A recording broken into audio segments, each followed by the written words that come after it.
Bueno, primero de todo, agradecer, obviamente, la invitación a dar esta charla por parte del museo, como un especial agradecimiento a María.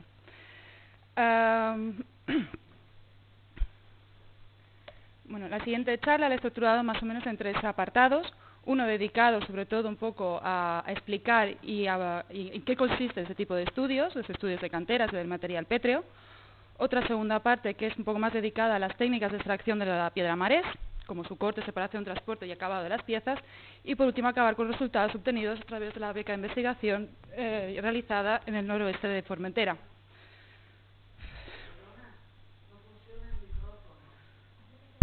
¿Aquí? Vale, perdón. Gracias. Bueno, pues empecemos.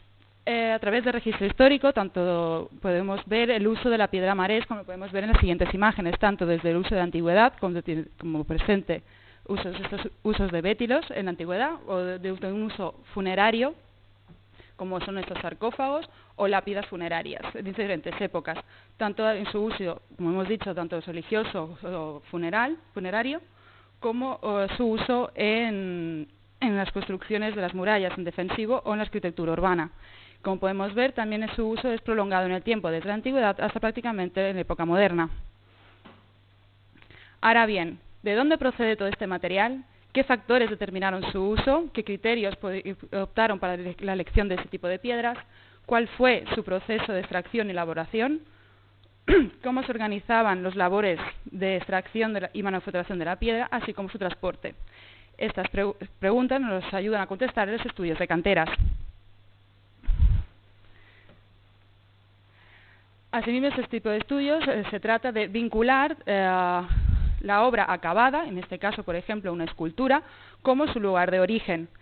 Esto nos marca, por una parte, el estudio de cómo se extraía ese tipo de piedra y todas esas estrategias y lo que conllevó, como las vías de comercio y conectividad entre diferentes asentamientos.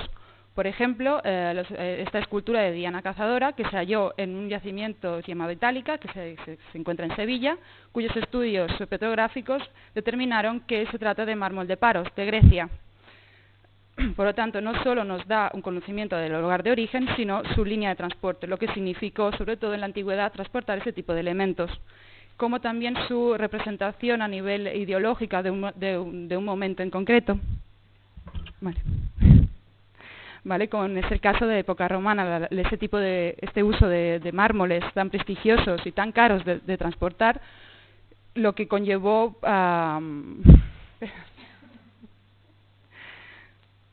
bueno, todo lo que significó todo su transporte y su simbología.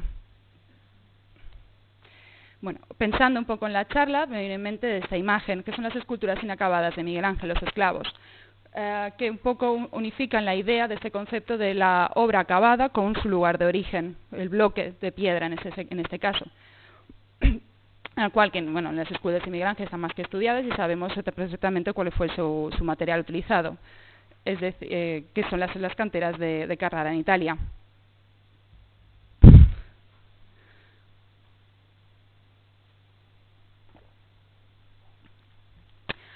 Ahora bien, ¿cómo se realizan este tipo de estudios? Obviamente desde equipos pluridisciplinares. No se pueden ver desde solo de un punto de vista, sino hay que agrupar diferentes disciplinas, como desde la arqueología, que nos da conocimiento de los objetos, los asentamientos y su historia, desde la epigrafía, que nos da dataciones de esos soportes de material lapídeo, o como de la historia del arte, que nos da ese conocimiento de la evolución estilística y el uso de la piedra. Acompañados, obviamente, para poder tener ese conocimiento de del artefacto, la obra elaborada a su lugar de origen, son imprescindibles estudios desde la geología, que nos aportan esos análisis petrográficos, o como también desde la química, que nos aportan el conocimiento de minerales, es decir, encontrar esos marcadores que diferencian diferentes afloramientos de material y así poderlos vincular con la obra realizada. Bien, desde la arqueología, cuando nos encontramos un objeto arqueológico, las primeras preguntas que nos solemos hacer es su fecha, su origen, su técnica de manufacturación, como su funcionalidad. En muchos casos, esto nos pueden responder fácilmente, que como son los hallazgos de las monedas. Pero ¿y cuando no tenemos esa fecha no tenemos que intentar buscar de otras maneras. En ese sentido, los análisis científicos nos pueden completar esas respuestas. En nuestro caso, nos centramos sobre todo en sus orígenes, a partir de los análisis de caracterización. Bueno, aquí brevemente lo que consiste en los análisis de este tipo de análisis. Primero de todo, nos dedicamos a buscar el afloramiento del tipo de materiales, en este caso pues la piedra marés, que conocemos, pues como os he dicho, su registro arqueológico, su uso, y ahora vamos a buscar de dónde vino. Una primera parte es su apreciación visual, digamos esas características visuales que ya no podríamos asociar directamente a esa piedra, a ese uso.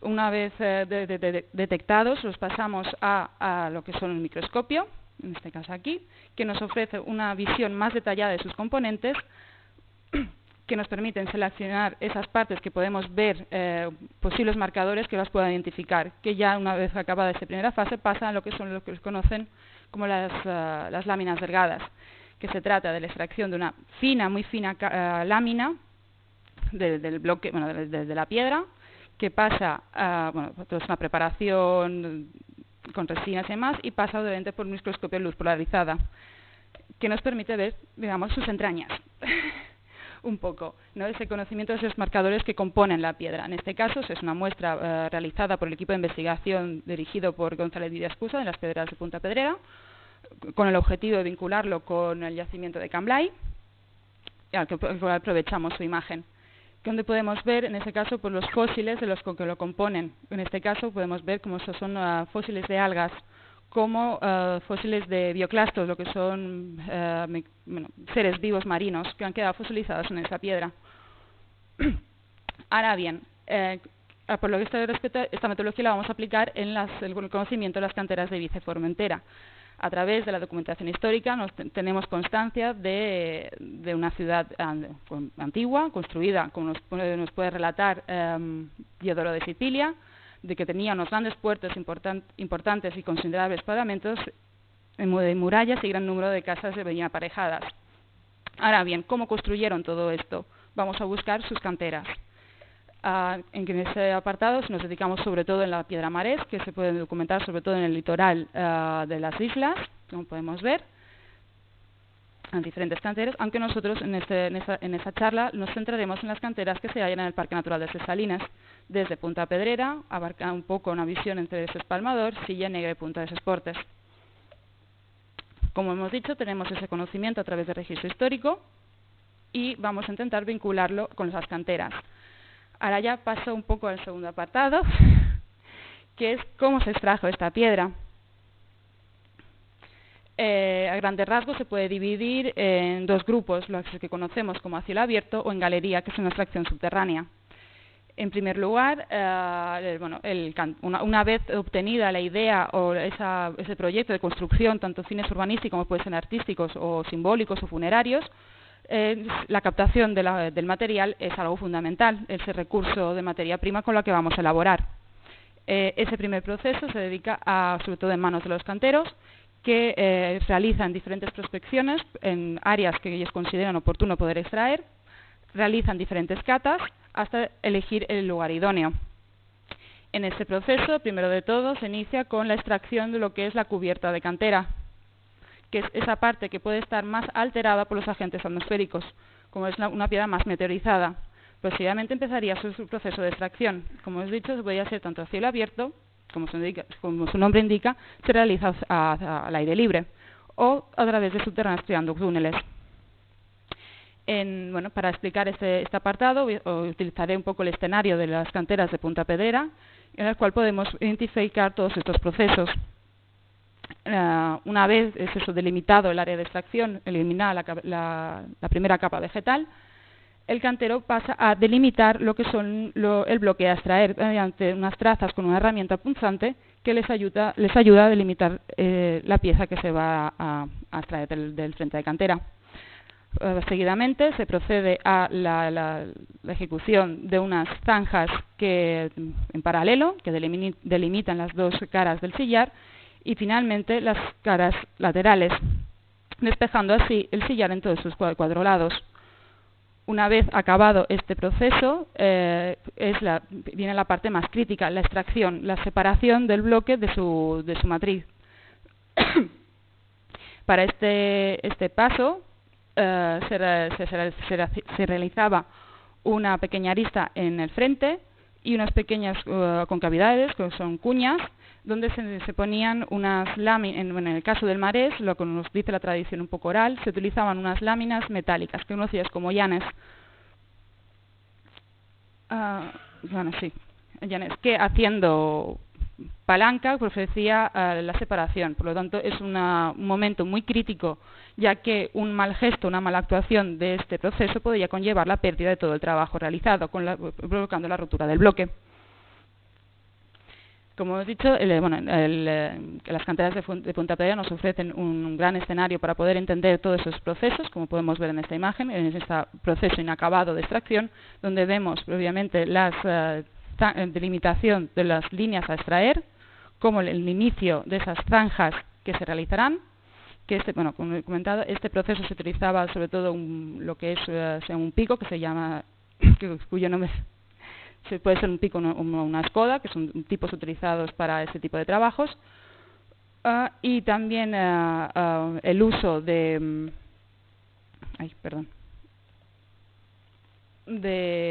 unas palancas de hierro conocidas como perpal o alzaprina, que ayudaban a extraer el bloque haciendo palanca. La reiteración de esta extracción de bloques continuado, lo que nos deja son lo que conocemos como frentes de cantera, proporcionándonos estas frentes cuyas trazas aún son visibles y nos indican tanto sus hiladas extraídas como la orientación y como el tamaño que tuvo. Así brevemente era una muestra un poco de las herramientas utilizadas para estos procesos. Como indicaba, un primer proceso, en esa primera eliminación de la capa vegetal, conocemos que se utilizaba lo que es la picasa, que es un martillo, entre un martillo y una maza, que servía tanto para picar como golpear la piedra y fragmentarla. Tanto como tenemos desde la picasa como el picasso, que es simplemente un tipo de pico más pequeño. Y como es el perpal, o en castellano la alzaprina, que se utilizaba para hacerle palanca y ayudar a separar y a voltearle el bloque. Y como también se suele utilizar el cabe, que se utilizaba sobre todo para la realización de cuñas. Ahora bien, una vez extraído todos los bloques, viene esa segunda parte, que es su transporte.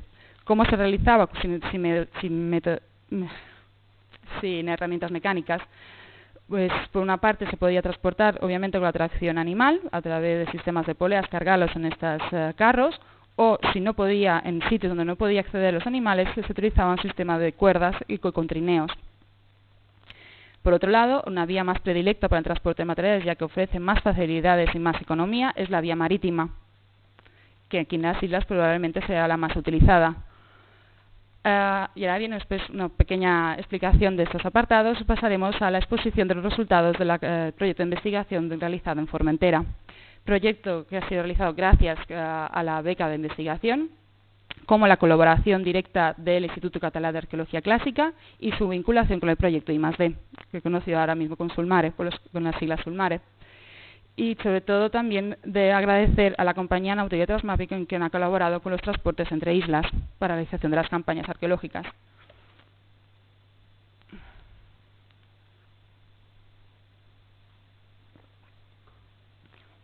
Para poder realizar este proyecto, en primer de todo, lo que hemos realizado son unas campañas de prospección para conocer todo el conocimiento del territorio y documentar todas las áreas y las diferentes áreas de extracción, como su extensión de la cantera y todo ese registro arqueológico que podemos ver en el territorio, como son la presencia de materiales o con los yacimientos que se hallan en situ. Luego hemos procedido a una documentación gráfica consistida en vuelos dron para la obtención de una ortofoto de alta definición, lo que nos ha permitido trazar y elaborar toda una planimetría. Como podéis ver, es una extensión bastante vasta, lo que ha conllevado la realización más de 2.000 fotos para poder realizar todo este trabajo. realizado con vuelos de dron, pasados obviamente son programas que hacen esa corrección de ortofotos. Estas fotos han sido georreferenciadas en los diferentes puntos para que sean colocadas directamente no sea simplemente una imagen, sino que tenga también una ubicación. Por otro lado, hemos realizado barridos con una estación de GPS móvil para poder trazar y documentar aquellas canteras que se hallaban ocultas por la vegetación y no visibles desde el aire. Como hemos dicho, todo este trabajo de prospecciones, documentación, tanto de planimetría como también de las marcas y esas evidencias directas, nos ha proporcionado todo un conocimiento de esa área de extracción y nos ha permitido elaborar lo que es un catálogo que nos ha servido para el registro de todos esos detalles y las diferentes áreas de extracción, esos diferentes sectores, como hemos dicho, una elaboración de la planimetría, en el que hemos podido trazar todos los diferentes sectores de explotación, agrupados por tipo, tipo de estrategia, orientación de la excavación y lugar, como su posible vinculación con el registro histórico, el registro arqueológico que podemos ver en el territorio. Las diferentes prospecciones hemos podido ver unas grandes acumulaciones de material romano, como medieval y como moderno. Lo que queremos ver es un poco relacionado con esos usos. Bueno, eso simplemente que se vea un poquito, que se vea que todo lo que es la cantera, las trazas de cantería, los yacimientos arqueológicos documentados hoy en día, que están registrados en la Carta Arqueológica del Consell de Formentera, diferentes desde época romana, como podemos ser de época medieval. Y ahora bien, nuestra intención era ver si podían tener alguna relación la cantera con esos yacimientos. Asimismo, en todo ese trabajo lo que podemos ver es un gran predominio de la estrategia de explotación a cielo abierto, documentándose un total de 13 sectores de explotación, pero también una pequeña diferencia de extracciones subterráneas, documentándose 3 tipos.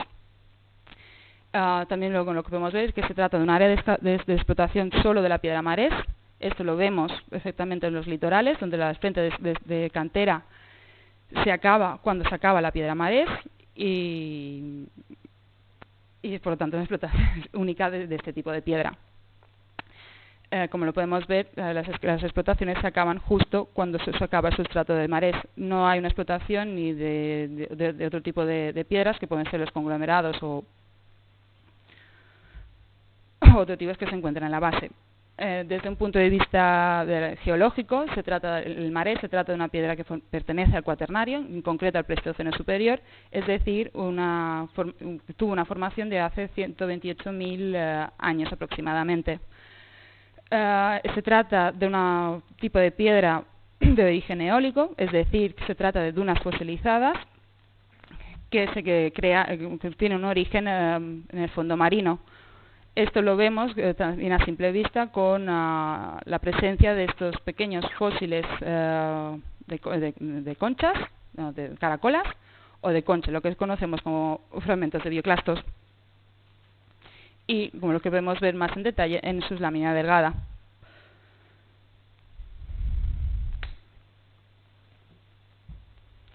Ahora bien, pasaremos un poco a explicar las estrategias de explotación documentadas en Punta Pedrera. Como hemos visto, dentro de las explotaciones en el cielo abierto hay diferentes tipos. Para esa clasificación hemos utilizado los estudios de Besac, realizados en el norte de Francia, cuyos estudios han podido sistematizar ese tipo de estrategias, sobre todo vinculadas a época romana, en su caso, canteras documentadas por vía arqueológica, es decir, donde se realizan excavaciones arqueológicas, pudiéndose documentar también sus dataciones. A partir de esos esquemas que nos proporciona Besac, los hemos aplicado para diferenciar los diferentes sectores. Asimismo, dentro de esos 13 áreas de explotación a cielo abierto, tenemos una que localizamos en diferentes sectores que se hallan en lo que es en Punta Pedrera, conocido en la zona como Naplanes, pero también como encontraremos los sectores cerca de Escalo de Moro, que es esta parte de aquí, como en Punta Espicacho, que ya es más hacia el litoral oeste. Ese tipo de técnica se trata de realización de diferentes diferentes trincheras con orientación este-oeste, es decir, que van desde el litoral adentrándose hacia el interior, y las cuales se unifican a través de zanjas laterales. Por otro lado, tenemos un tipo de trincheras que se difere de sistema de explotación, que se trata de trincheras acompañadas por fosas. Ese tipo de estrategia las documentamos en dos áreas, lo que conocemos como la zona como Test de Sapedrera o Test de Esmolí. Este tipo de extracción se caracterizan por esas trincheras longitudinales que las anteceden por esas pequeñas fositas que podrían tratarse de esas catas geológicas que se realizaron previamente para ver si el material era apto para su explotación y la suficiente potencia para poderlo llevar a cabo y que fuese sobre todo rentable. Como probablemente se ven en esas zonas, son pequeñas catas que se realizaron y probablemente se abandonó la zona considerándola no apta. A continuación, tenemos otro tipo de sistema de explotación, que se trata de trincheras alternadas por fosas rectangulares. Este tipo de explotación se hallan justo en dos pequeños promontorios o elevaciones naturales, en la cual en su superficie se desarrollan de forma más bien desordenada, adaptadas a la formación natural del terreno, creando esas grandes canteras, formándose por esas grandes trincheras, pero con también grandes fosas rectangulares. Lo que podemos ver aquí abajo son esos pequeños promontorios que están actualmente totalmente alterados por la cantería.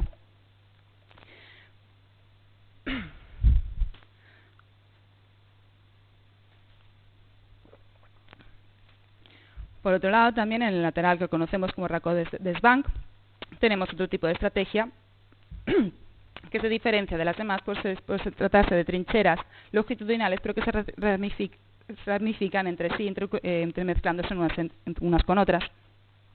Como podemos ver, se trata de excavaciones también aquí, extracciones que se empiezan desde el litoral, van hacia el interior, pero se entrecruzan entre ellas, no teniendo una traza continua como podemos ver en Punta Pedrera. Como veis también en esta imagen, se tratan de zonas con grandes fosas de explotación, probablemente iniciadas desde una zanja, que se prolongan unificándose con otras áreas, con otras frentes de cantera.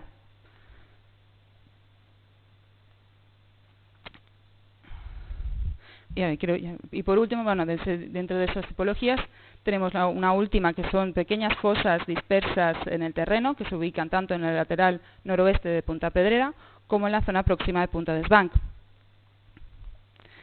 De las cuales destacamos las de Punta Pedrera, que se tratan de pequeñas fosas de una forma más bien cuadrangular o rectangular, que se distribuyen teniendo un cierto orden, y también nos interesan porque nos podrían indicar el inicio de la explotación de la zona.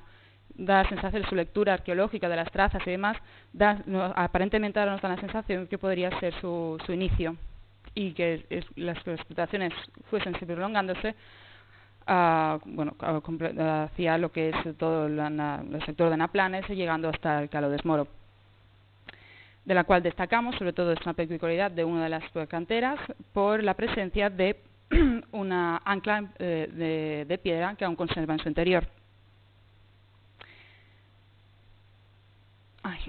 Por último, para acabar, las más impactantes son las que conocemos como desmonte del litoral combinadas por aterrazamientos. Este tipo de estrategias sobre todo la documentamos en lo que es el litoral oeste de Punta Pedrera, lo que es todo el sector que actualmente pertenece a la finca de Camarroch. Se trata de explotaciones de una explotación más vasta, con un gran volumen de extracción de materiales, teniendo frentes con una altura aproximada de unos 8 metros, y que a través de una primera fase de aterrazamiento de las diferentes extracciones conlleva prácticamente el desmonte del litoral entero. Como podemos ver también en esta imagen, se empieza por un aterrazamiento, creando estos vacíos prácticamente comiéndose la línea de costa. O como podemos observar también en esta imagen, que prácticamente desconocemos hoy en día cuál fue su línea porque no la podemos ver. Hay una gran parte que ya fue extraída. Ahí, para poderla concretar, necesitaríamos ya prospecciones subacuáticas. O también la documentamos en el sector de Punta de Espicacho, donde vemos que también aquí toda esa extracción se ha ido comiendo el desmonte de todo el litoral, y esa extracción única de la piedra marés, no abarcando otro tipo de materiales. Y por último, ya tenemos las diferentes estrategias de explotación subterráneas. En lo que en nuestro caso, dentro de esas tipologías que conocemos como una técnica en pozo, que se trata de, bueno, como el nombre indica, de realización de pozos donde se extraía en subterráneo elevando los bloques a la superficie. Otra técnica que son galerías por pilares, que pueden ser de forma más ordenada o más irregular. Y por último, vinculadas a estructuras subterráneas, que en nuestro caso no hemos documentado. Pero sí que documentamos una que no está dentro de las tipologías de BESAC, que son las explotaciones en cueva, que nosotros le hemos nombrado con un poco en cueva por su forma. Se trata de que se deja la cubierta de cantera, no se toca y se va extrayendo en el interior, creando esas cuevas antrópicas, donde en su interior aún podemos ver las trazas de esa explotación. Otro método es la extracción en modo de pilares, que en concreto se halla en lo que es el litoral oeste de la zona de Punta Pedrera, que consiste también en la excavación subterránea, dejando la cubierta de cantera y dejando de forma un poco desordenada estos pilares que su función es sustentar la cubierta. Esta técnica en realidad es bastante peligrosa porque puede conllevar la caída de la cubierta y un destrozo considerable. Y por último, destacar sobre todo este tipo de extracción en pozo, que aparentemente a través del análisis un poco arqueológico de la zona, parece que está cortada de esta explotación del litoral por desmonte, especialmente cortada. Se trata, lo que nos podría indicar cierta anterioridad también de explotación. Se trata de tres pozos, actualmente como gran parte están derrumbados, no se pueden prácticamente acceder, conservándose solo uno desde la parte superior, pero desde abajo no se puede acceder, como otras áreas donde aún conserva a una de sus paredes. Solo se puede acceder a través de uno, parcialmente, como hemos indicado, a través un poco del litoral de Punta Pedrera, y que actualmente pues, se hallan parcialmente ocultas y rellenadas por esos depósitos de arenas, como por los derrumbes de cubierta. Vale. Bueno, una vez un poco expuestos los temas de explotación, pasaremos un poco a comentar las herramientas utilizadas para estas acciones. Bueno, es una imagen un poco así, no muy buena imagen, pero sí que se trata de herramientas que nos proporcionó un hijo de cantero, a quien agradecemos, que se llama Joan Coloma Cardona, que provenían obviamente de su padre. Así que se trata de herramientas que realmente fueron utilizadas a principios de los años del siglo XX en la cantera de Punta Pedrera. Como podemos ver, se utiliza el tallán, lo que conocemos como tallán, la escoda, o el serrac. Como hemos dicho, no sé si he comentado, la piedra marés es una piedra muy fácil de trabajar, lo que prácticamente se puede cortar con una sierra. Una de las partes de los estudios ha sido de registrar y documentar todas esas trazas de cantería con el objetivo de encontrar también marcadores que nos pudiesen dar pautas cronológicas de la explotación de la cantera.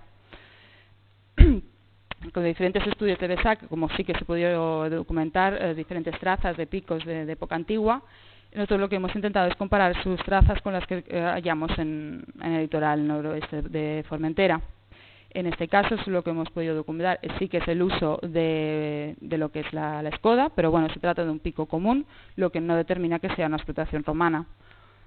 Pero también, ahí registraron diferentes marcas de cuña, que sí que se asocian con la explotación romana, pero que en Punta Pedrera no las encontramos, sino encontramos otro tipo de forma rectangular.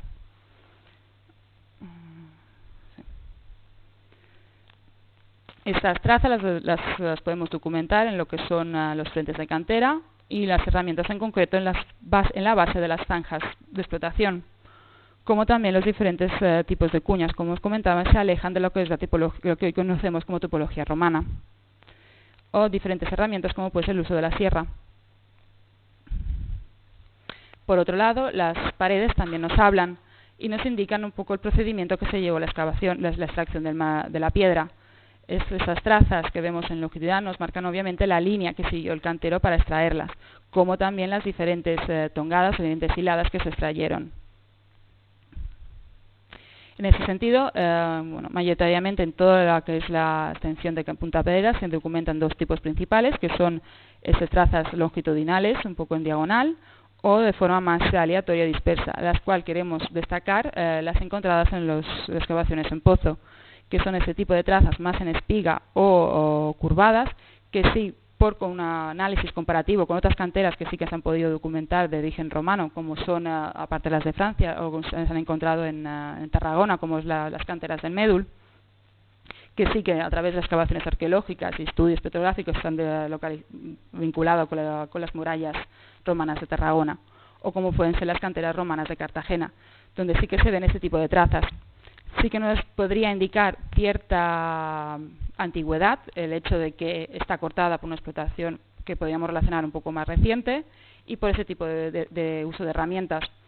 Pero ahora mismo son simplemente posibles indicadores. No tenemos ninguna vinculación ni registro, un fósil director que nos pudiera. Todo ese trabajo de cantería conllevó, obviamente, una gran acumulación de residuos de esos trabajos, creando verdaderas dunas artificiales fruto de los trabajos de cantería. Todo, como hemos podido ver también en obras de restauración o el trabajo del Marés, conlleva un gran volumen de residuo, de desecho, como nos pasa un poco con las excavaciones en tierra, que principalmente las vemos que va a ser poca cosa, pero cuando empezamos a excavar el volumen se triplica. Pues en este caso nos pasa lo mismo. Empezamos a explorar a cortar el marés, toda esa arena se empieza a degradar, a vincular y creando esas dunas, pero que son fruto directo de los trabajos de canteros. Como vemos, todo este residuo podría dificultar y impedir un poco los trabajos de los canteros. Entonces, ¿cómo los gestionaban? Por un lado, aprovechando zonas de canteras que ya estarían en desuso y que ya estarían abandonadas, utilizándolos como un poco zonas de acopio, con un poco vertederos de este tipo de residuo, o apilados desde los frentes de cantera tirados hasta el interior.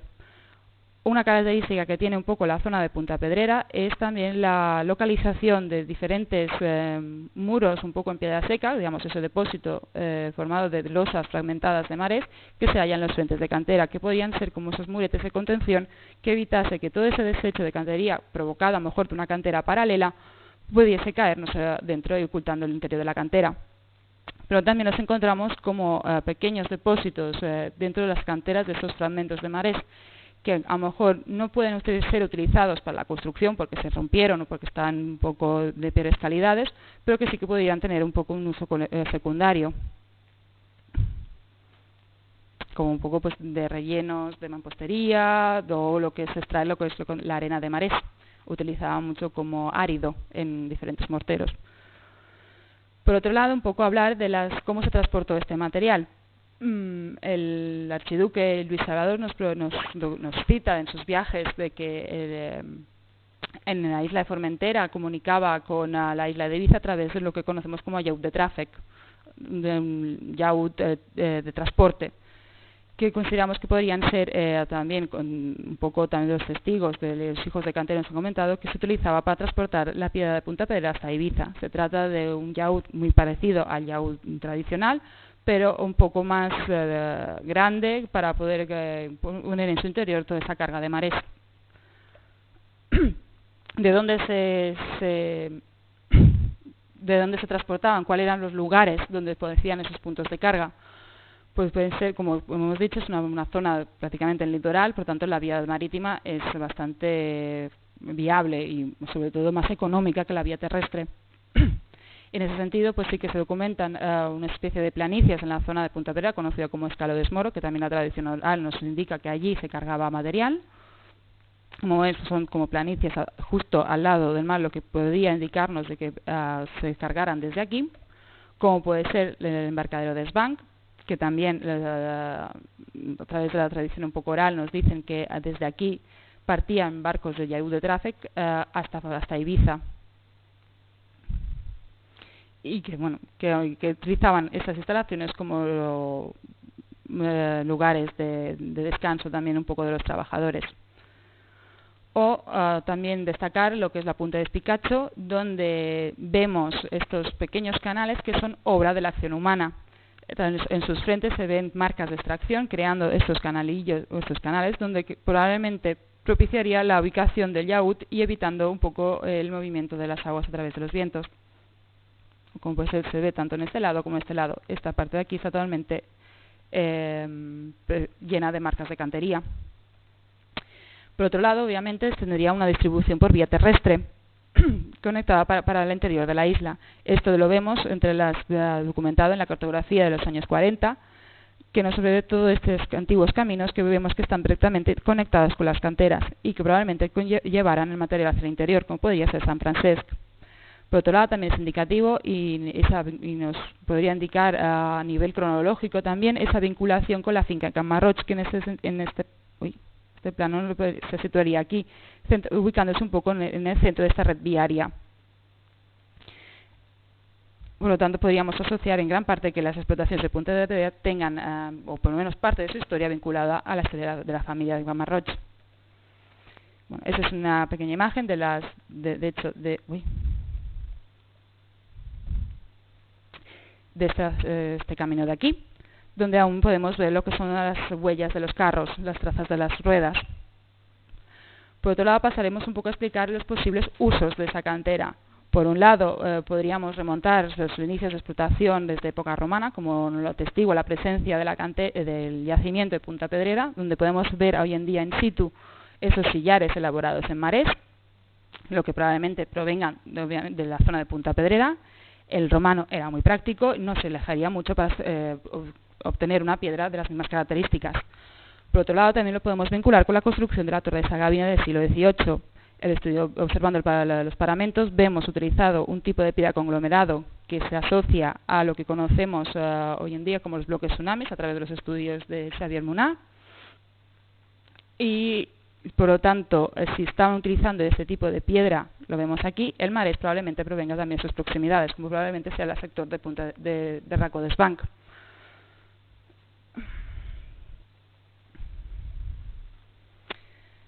En cuanto a un poco conclusiones de los usos de la cantera, esta aproximación aún es muy preliminar, pero sí que hemos intentado darle una vida a esta cantera y una evolución. Obviamente se trata de una área de explotación muy extensa, bastante vasta, de punto a punto son más de 5 kilómetros de superficie. Por lo tanto, sea el fruto un poco prolongada de la extracción del tiempo. Remontando un poco desde sus inicios, probablemente desde época romana, con la vinculación del yacimiento de Punta Pedrera, como sus progresivas pequeñas explotaciones, quizás de carácter más puntual, de época medieval, y esto lo relacionamos con la presencia de yacimiento de época medieval islámica, como es Can Martí Vell, o como la presencia de materiales. Pero sobre todo lo que vemos hoy en día sea fruto de las explotaciones que vengan a partir del siglo XVIII. Esas explotaciones de este periodo las podemos documentar, sobre todo por la construcción de la Torre de Sagavina, como el registro del topónimo de Punta Pedrera, que ya lo tenemos registrado en las mapas de Jerónimo Canoves en 1711, y como también el relato un poco de Luis Salvador, que nos indica que en la isla de Formentera, aparte de exportar sal, madera, carbón y diferentes otros tipos de productos, también se explotaba la piedra marés, a la cual esta explotación, como mencionaba anteriormente, más bien del siglo XIX, inicio del siglo XX, se vincularía con las actividades económicas de la familia Camarroch, tanto ganaderas como explotación de madera, y también probablemente exportaban marés. Eso es lo que decía, las canteras totalmente visibles, por lo tanto, sean fruto de esas explotaciones más bien de mediados del siglo XIX hasta primera mitad del siglo XX, y lo que ha podido conllevar la pérdida de trazas de canteras anteriores. Este uso de principios del siglo XX también lo narra un poco Víctor Navarro en su obra de Costumbres en las Pitiusas, en el cual nos cita en la ciudad de Isoarrabal y en las imitaciones se edifican con tableros de piedra arenisca, que se llama marés. Como él también dice, es una piedra muy fácil de manejar y que bastante económica porque hay varias canteras, tanto en la isla de Ibiza como en la isla de Formentera, lo que podría indicarnos que la Punta Pedrera sea de este periodo y que proporcionara todo este material en la construcción de un poco del crecimiento demográfico de tanto la Marina, la Peña o el Poblenou. Por lo tanto, nosotros si consideramos que todo ese tipo de explotaciones que son más intensivas y de gran captación de materiales sean un poco las zonas del litoral, o como puede ser la zona de desbank. Y progresivamente esas áreas de explotaciones irían, por un lado, desde Punta Pedrera hasta la finca Camarroig, como podrían iniciarse desde el Racó de Desbank hasta llegar a la finca de Camarroig, considerando un poco como últimas áreas de explotación las más próximas, esas explotaciones más puntuales, más dispersas, más desorganizadas, que podrían ser un poco explotaciones ya de las últimas de los últimos años, de los años 50 o bueno, primera mitad del siglo XX. Por otro lado, como podemos ver, esa documentación de los diferentes caminos nos sitúa en la finca Camarroig en su centro. Por lo tanto, que sea directamente esta finca la que gestione en este periodo toda esta extracción de recursos materiales.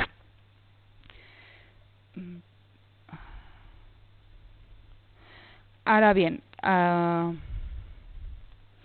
también entendiendo un poco en conjunto, la Punta Pedrera pertenecería a un gran distrito de cantería, a uno mayor, que se unificaría un poco con las extracciones que se encuentran en Espalmador, Silla Negra, Puntas Esportes.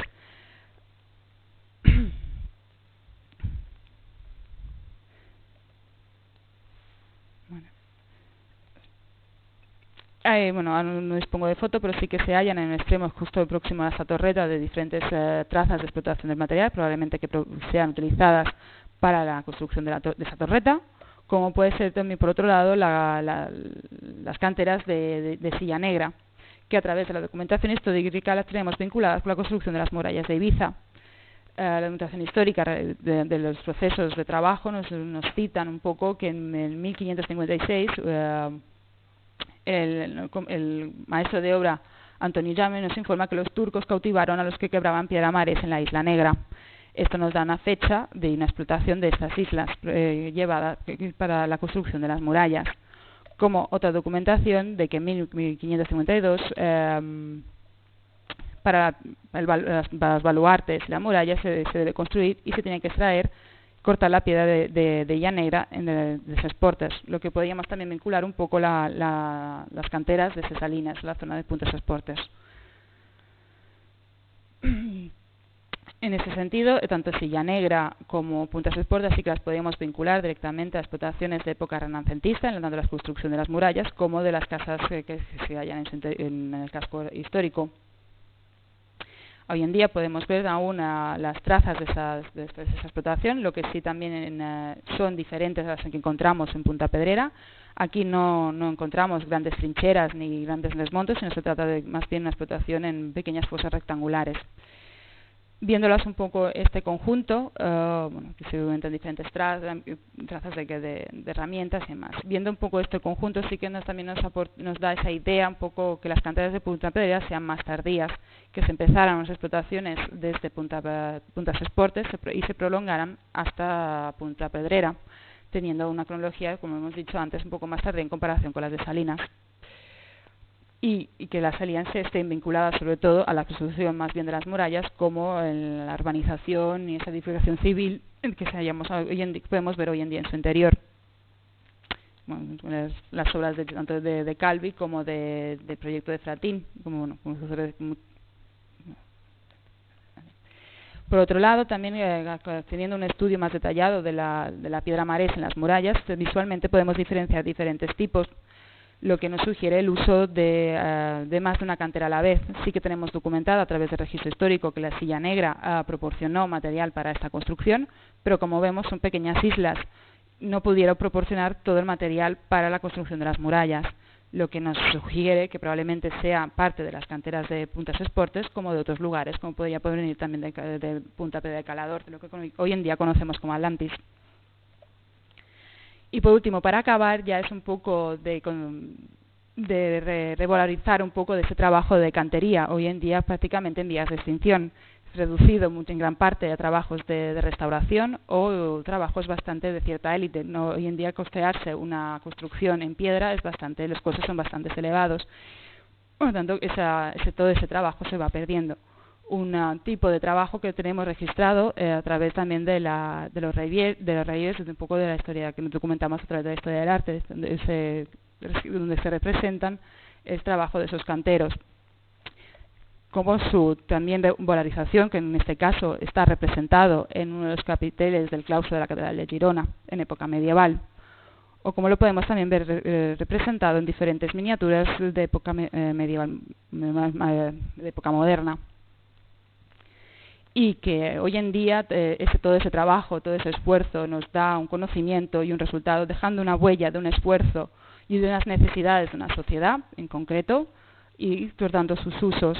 Por lo tanto, un poco valorizar este tipo de paisajes, de que no simplemente son zonas bonitas de ver, ni se trata en mucho caso, trabajando sobre todo en Punta Pedrera, más de una persona me vino a preguntar dónde estaban las piscinas naturales. No estamos en piscinas naturales, sino son fruto del trabajo de unos canteros. Y sobre todo también esa vinculación y esa simbiosis un poco entre la acción humana y la naturaleza, donde podemos ver en esta imagen muy representativa, donde la acción, la naturaleza un poco creó la formación geológica donde está la piedra, el ser humano la moldeó, y que actualmente un poco la naturaleza la está recuperando a través de la erosión del tiempo, donde está eliminando todas sus trazas, creando nuestros maravillosos paisajes.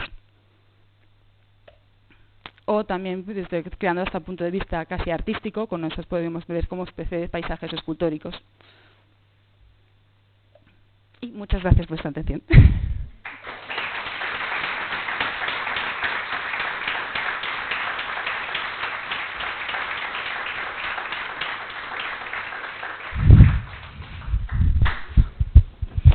Bé, Anna, moltíssimes gràcies. L'enhorabona pel teu treball, per la quantitat de dades i per la qualitat també del teu estudi. Ja saps que estem l'equip del museu esperant que finalitzis els teus anàlisis de camp perquè vinguis al museu a estudiar els materials que tenim aquí de marès, que no són pocs, sarcòfags de marès, bètils d'època púnica, sense anar més lluny, les làpides funeràries que ens va presentar el professor Martínez Enamorado d'època andalusina, així que t'animam a que continuïs. Si hi ha alguna pregunta, consulta per Nana, és el moment. No? Doncs jo sí que tinc una pregunta. Ho has comentat ara cap al final, d'aquesta necessitat també de revaloritzar aquest paisatge també a l'ofici de pedrer, que no sé si ara estem una mica tard aquí a Eivissa per revaloritzar-ho, però a nivell de paisatge, quines serien una mica les teves propostes? És a dir, des de les institucions, com es podria primer protegir aquest espai i també revaloritzar, dinamitzar també, perquè clar, són grans extensions, proposaries potser posar cartells explicatius en primer lloc. Sí, bueno, nuestras propuestas un poco es como, hoy en día, a día de hoy sí que nos consideramos como un parque natural, pero sí que intentamos convertirlo también en un paisaje cultural, ¿vale? Donde que podemos ver de esas trazas, de esos esfuerzos de los canteros. ¿Me oye? Sí. Vale. Vale, un poco pues también lo que también nos proporcionaría las herramientas un poco de protección hacia esos lugares a nivel administrativo, el pasarlo de un paisaje cultural, como bien sabrás, nos proporciona ciertas herramientas que nos pueden protegerlo.